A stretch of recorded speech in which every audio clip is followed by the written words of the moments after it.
Salam saudaraku yang Tuhan kasih.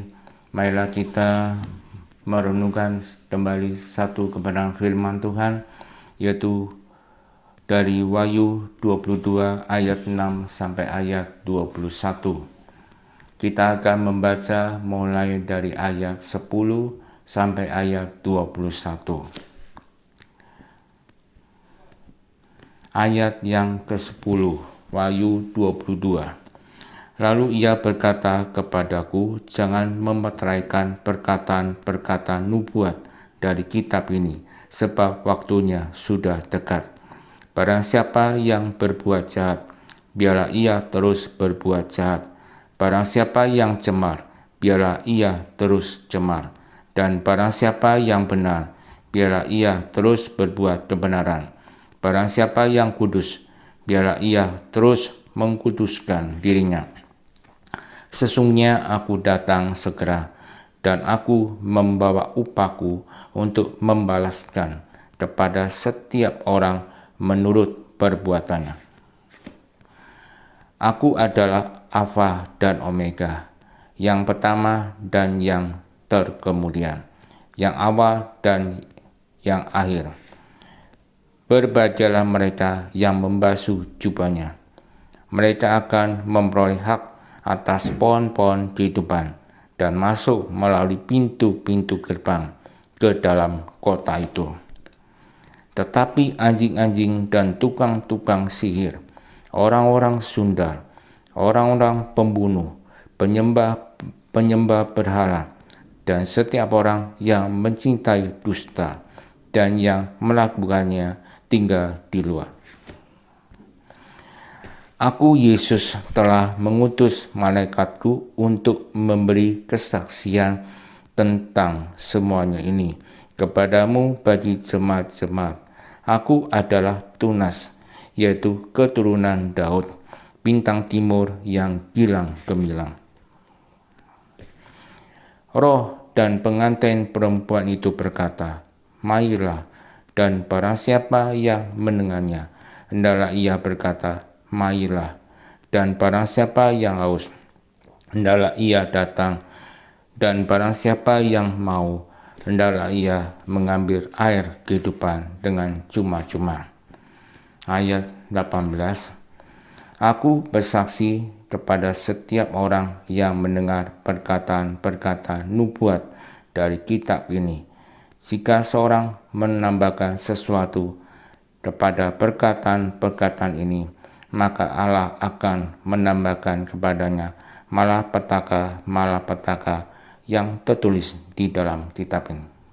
Dan jikalau seorang mengurangkan sesuatu dari perkataan-perkataan dari kitab nubuat ini, maka Allah akan mengambil bagiannya dari pohon kehidupan dan dari kota kudus seperti yang tertulis di dalam kitab ini.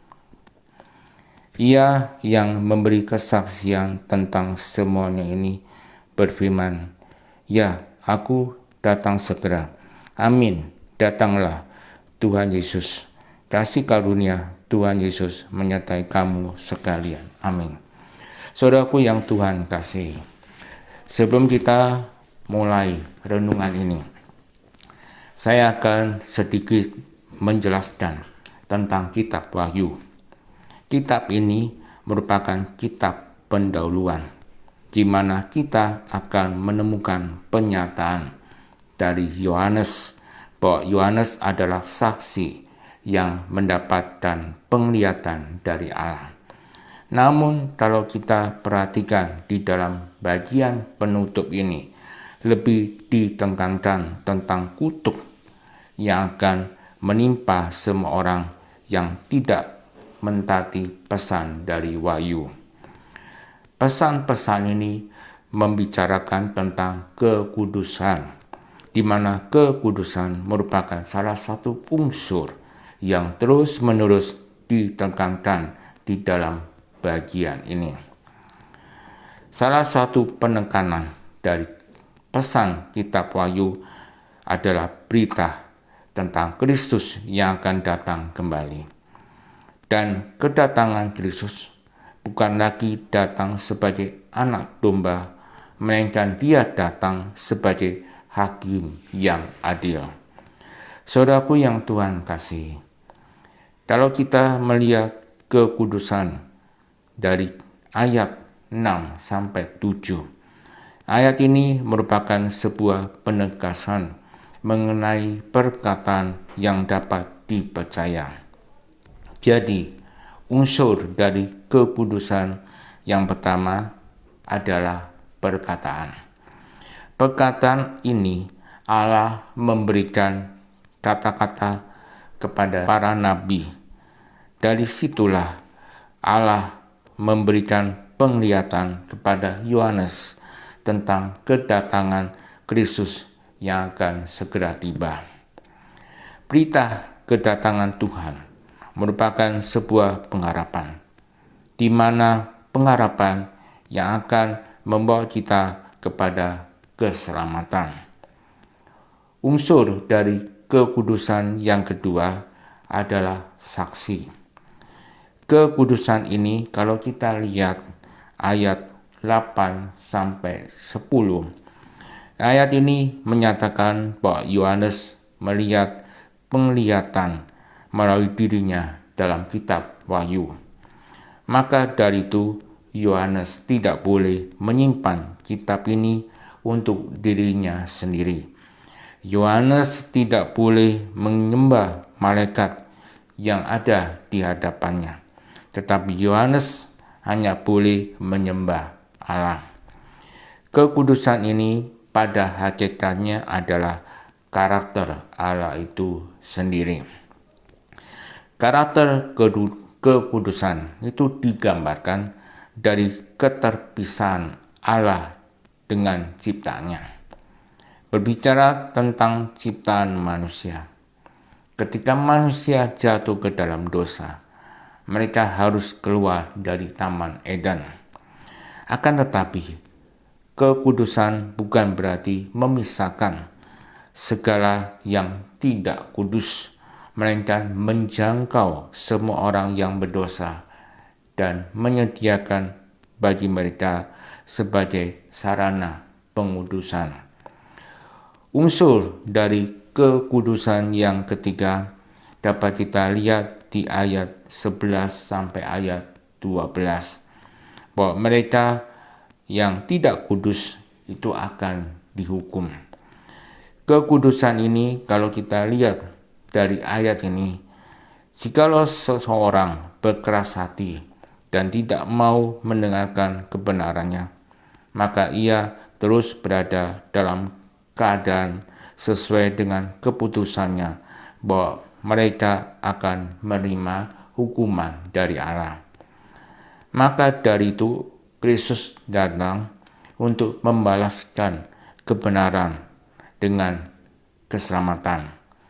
Ini tidak berarti bahwa keselamatan dapat diperoleh dengan perbuatan baik. Tidak ada perbuatan baik di luar Kristus, tetapi keselamatan itu merupakan anugerah dari Allah.